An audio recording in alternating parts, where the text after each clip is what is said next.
Okay, so now you're going to work on the next step of this exercise, which is doing 3 cubes using a micron. And we're working on textures that are a little bit more focused this time. So we're working on wood texture, pebbles, and fur. So some of the same concepts that you applied up here are going to apply down here. For instance, we're still working with a 3-dimensional cube and pretending that it's hit by a light source from the front, so the values are going to be applied the same way. The fronts of the cubes are going to be the lightest, the tops are going to be the middle value, and the rights are going to be the darkest value. To establish those change of values, we're going to apply some of the textures and techniques that we used up here. For instance, what I will suggest is that you apply just the wood grain texture, just the pebble texture, just the fur texture to the front of these cubes. And then when you get to the top, you're going to apply some hatching first, and then apply the texture over top. On the right, you'll apply some cross hatching first with the micron, and then go over with the texture.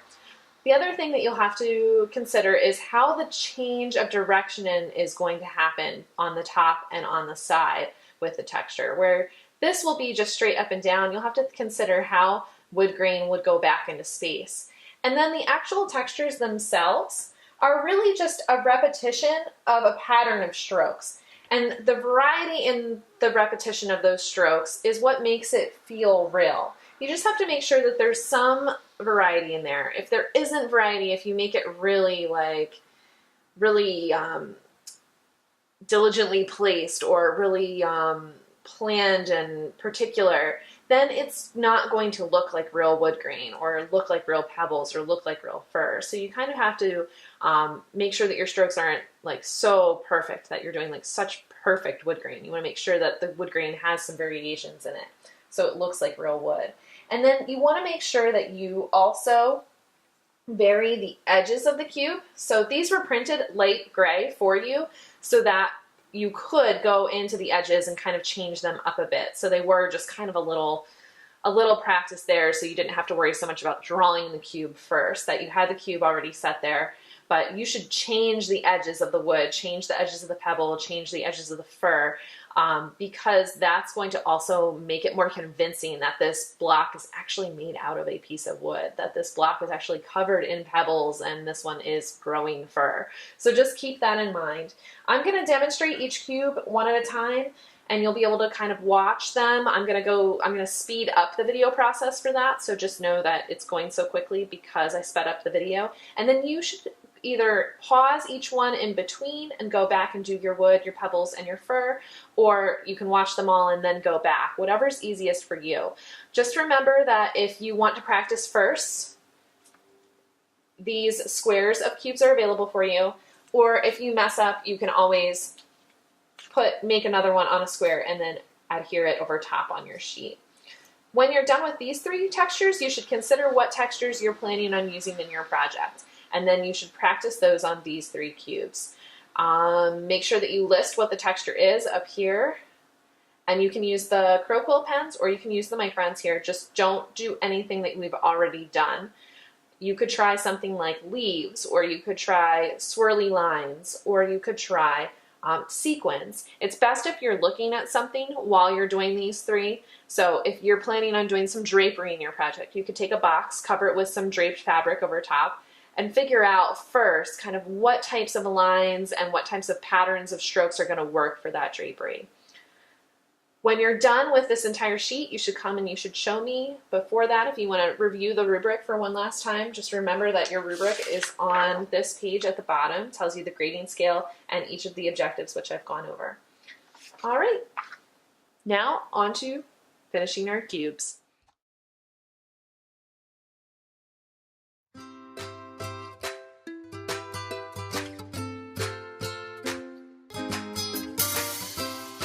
Okay, to start, I'm just putting some vertical lines on the front part of the cube. So I decided to start with the texture right away on this cube. The lines are going to mimic wood texture, and I'm going mostly vertical, but you'll see here I'm putting a knot in the wood. And so I'm trying to change things up and add some variation to the wood grain. I'm also now adding a little bit more line weight in some areas. At the top, I'm going to apply some hatching first. If you forget this step, you can always go back. I'm changing the direction of the wood grain a little bit, and I'm trying to make it look a little more foreshortened here, so it looks like it's going back into space and is angled. The side, I'm going to go ahead and place some hatching, and then I'll go over top with some cross hatching. Again, if you forget this step or your cross hatching is too light, you can always add it more. Again, I'm trying to add some foreshortening. I'm going more vertical with my strokes here, but I'm placing the vertical strokes closer together, less space between them so they appear foreshortened. Now I'm starting to work on the edges, and I just want to kind of tidy them up and give them kind of an extra finished feel. And as I'm going along the edges, you'll see that I'm kind of bringing out the cracks in the wood and also making sure that the cube doesn't feel like it's straight edge, that it has kind of more of that organic quality that you would have with a piece of wood.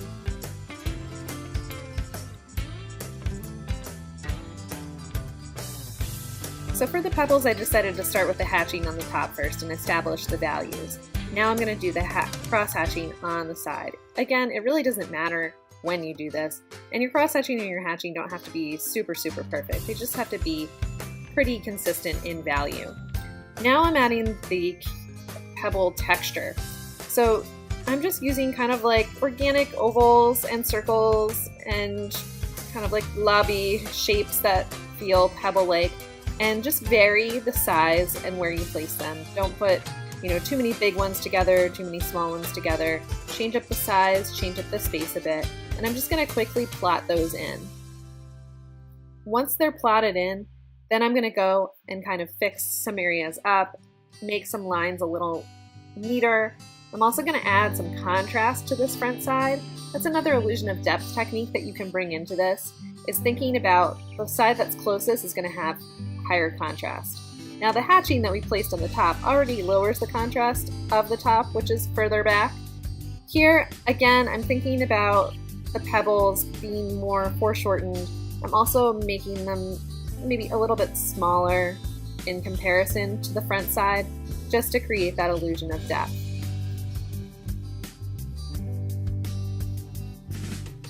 And now I'm just going to tidy up some of the front pebbles, create more contrast there so there's more whites and blacks instead of grays, so that way they pop forward. And it also feels like a lighter value because of the dominance of lighter areas in the pebbles.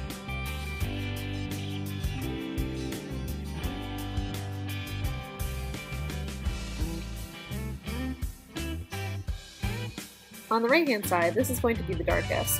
So again, I'm thinking about them being foreshortened, and I'm kind of drawing them kind of like longer and more squished together here, smaller in the back to show that the ones in the back of the cube or towards the back of the cube are smaller as they get further away.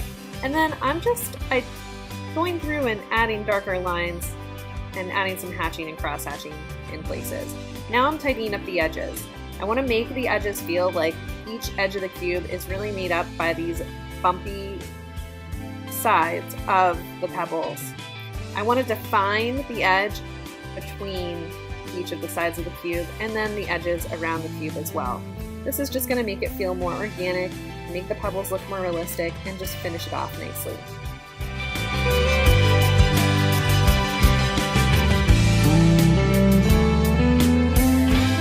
For the fur, I'm going to start by placing the hatching on the top to establish the middle value, cross hatching on the right hand side to establish the darker value. The cross hatching and your hatching don't have to be super perfect with this because we're going over it with the texture. Now on the front, I'm just going to start to establish little chunks of fur first, leaving a little bit more white space in the front between the fur. That way it's just going to have that lighter value to it. I changed the directions of my strokes. Some of my strokes kind of curve down, some of them curve up. On the right hand side, I'm actually kind of just placing textures, fur textures, which is really just little lines. And I'm pretending that they're growing out of the grid that is the cross hatching. I'm keeping the direction of the fur the same, so it's like they're actually growing out instead of across the form on the right hand side. Whereas on the front, I'm having them grow across and then overlap a little bit onto the darker side. Here, I'm just kind of tidying up, just adding some more strokes in places. The top, they're growing across. I'm having them a little flatter, a little closer to the form, but still showing some texture, some depth, some volume in places. And And I really find with the fur that I just need to kind of go back and keep revisiting areas to make sure that the values contrast with each other.